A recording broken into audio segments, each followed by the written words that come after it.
بسم الله الرحمن الرحیم.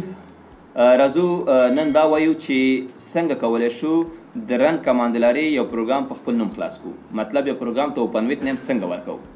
مونږ خو داسې ویل چې اوپن ویت نیم هغه نوم ته ویل کېږي چې د رن د لارې یو پروګرام پرې خلاصولی شو. تیر کلاس کې موږ دا ویلې چې د رن د لارې موږ څه کولی شو پرې یو پروګرام خلاصولی شو. لکه د ورډ پروګرام دپاره اوپن ویت نیم وین ورډ ده. که تاسو غواړئ چې ورډ پروګرام د رن د لارې خلاص کړئ، وین ورډ به ولیکئ، سپیس به منځ کې نه ورکوئ. داسې ولیکئ چې مطلب وین سپیس ورډ داسې به نه لیکئ. وین ورډ هم ولیکه اوکې کې تاسو مایکروسافټ پروګرام خلاصیږي. څنګه کولی شو چې د دې په ځای باندې په خپل نوم باندې یو بل ځانګړی نوم ورکړو، موږ ته ورډ پروګرام خلاص شي. رن ته راشو او د رن د لارې په یو ځانګړي نوم باندې ورډ پروګرام خلاص کړو، یا مطلب ایکسل پروګرام خلاص کړو، یا پاور پوینټ خلاص کړو، یا هر پروګرام چې تاسو په خوښه هغه خلاص کړئ. د دې لپاره یو اسان طریقه دا ده چې تاسو راشئ اول سټارټ مینو ته راشئ او په سټارټ پروګرام کې هغه پروګرام پیدا کړئ چې تاسو غواړئ اوپن ویت نیم ورته بدل کړئ یا اوپن ویت نیم ورته ورکړئ. فرض که موږ تاسو وایو چې مایکروسافټ ورډ پروګرام ته اوپن ویت نیم ورکوو، رایټ کلیک په وکړئ. د رایټ کلیک کولو څخه وروسته سینټو ته به راشئ او په سینټو کې به تاسو راشئ کریټ شارټ کټ ټو ډیسکټاپ به کوئ. د ورډ پروګرام یو شارټ کټ ډیسکټاپ څخه ماته شارټ کټ ویسته، دا به څه واخلئ. شارټ کټ ډیسکټاپ مخته راغلی. دا تاسو په کوم نوم باندې غواړئ چې خلاص کړئ. تاسو غواړئ ورډ پروګرام په کوم نوم باندې خلاص کړئ. فرض که زه دا رینیم کوم چې په کوم نوم خلاصول غواړئ، رینیم کې هماغه نوم ورکړئ ورته. فرض کوي مونږ ته وایي چې ماته د هادي په نوم باندې خلاص کړه. چې کله زه هادي ولیکم، هادي ماته ورډ پروګرام خلاص کړه. تاسو وګورئ آیا د هادي په نوم باندې ماته ورډ خلاصوي که نه خلاصوي. اوس پورې خو مې را نه ده ورکړې، راځم ورته چې ماته هادي خلاص کړه، اوکې که نه خلاصېږي. وایي هادي په نوم باندې موږ سره کوم پروګرام نشته ده، خو زه غواړم دغې هادي په نوم باندې ماته آینده کې مایکروسافټ ورډ پروګرام خلاص شي. آسان طریقه هم دا ده چې اول موږ راغلو پروګرام ته، په پروګرام کې موږ مایکروسافټ ورډ باندې کلیک وکړو، سینټوم کې کریټ ډیسکټاپ شارټ کټ هم انتخاب کړو.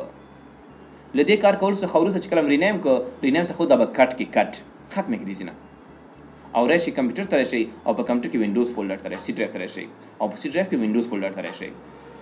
بیا غوږ شئ کمپیوټر فولډر به خلاص کړئ، سی ډرایو خلاص کړئ، په سی ډرایو کې وینډوز فولډر خلاص کړئ، هلته پیسټ کې خبر خلاصه شوه او کنټینیو کړئ. کله کله به دا کار نه کوي چې کله تاسو پیسټ کوئ دا به نه پیسټ کېږي، کار کوي خو احیانا که کار یې نه کوو، علت به یې دا چې ستاسو یوزر چې کوم ده، یوزر چې کوم ده ستاسو یوزر به ګیسټ یوزر وي، اډمین یوزر کې کار کوي. ګیسټ کې هم کار کوي خو کله کله دا مشکل ورکوي. که احیانا دا مشکل ورکوو مطلب پوه تاسو مشکل چې ده د ګیسټ یوزر ده، نو دا هم پیسټ که دا بند کې یو ریفرش ورکړي خپل کمپیوټر ته، ریفرش به یې کړي داسې. اوس وایو چې ماته خلاص کړه، چې خلاص کړه راته ماته هادي خلاص کړه، هادي اوکې کړه او انټر یې کړه.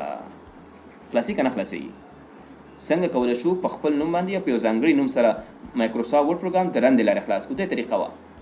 آینده کې چې کله تاسو راځئ په دې ځای کې هادي لیکئ، هادي په نوم به دا خلاصېږي. په وین ورډ به هم خلاصېږي، ځکه اصلي اوپن ویت نیم خو وین ورډ ده موږ سره. اصلي نوم چې یو وین ورډ ده، په دې به خلاصېږي. خو موږ چې یو بل نوم ورته غوره کړو، کېدای شي تاسو بار بار وین ورډ نشئ لیکلی، بار بار وین ورډ ته نه لیکئ، غواړئ چې یو ځانګړی نوم ورته ورکوئ. فرض که ورته هادي لیکئ، دا به خلاصېږي پکې. دا به څنګه کېږي؟ خلاصېږي. په همدې رقم که تاسو بل پروګرام خلاصول غواړئ، لکه راځو سټار مینو ته راځو، زه غواړم په دې طریقې سره مایکروسافټ اکسل خلاص کړم. رایټ کلیک په اکسل کې وکړئ، هماغه طریقه ده سینټو ته راشئ او کریټ ډیسکټاپ شارټ کټ انتخاب کړئ. ډیسکټاپ شارټ کټ مې وړه، دې ته نوم ورکړئ. فرض که رینیم ورته واغسته، دې کې ورته نوم وکړم چې ماته دې ته فرض که دا خلاص کړه، د هادیه په نوم راته خلاص کړه. هغه هادي و دا چې په نوم خلاص کړه، هادیه خلاص کړه. رایټ کلیک پې کوو او دا مې کټ واغسته. بیا هم راشئ کمپیوټر ته او په کمپیوټر کې سی ډرایو ته راشئ او په سی ډرایو کې وینډوز او وینډوز کې چیک کوو، پیسټ به یې کوئ او کنټینیو کوئ. چې کله هم کنټینیو کړئ یو ځل ریفرش کمپیوټر ته ورکړئ تر څو د عمل اجرا شي او بل هغې نه چیک کوو، راځو رن ته او په رن کې ولیکه چې هادیه داسې ولیکئ، انټر یې کړئ. نو مایکروسافټ اکسل پروګرام به د هادیه په نوم باندې خلاص شي. تاسو خپل دفتر مطابق هغه نومونه ورکوئ دې ته چې خلاص یې کړي.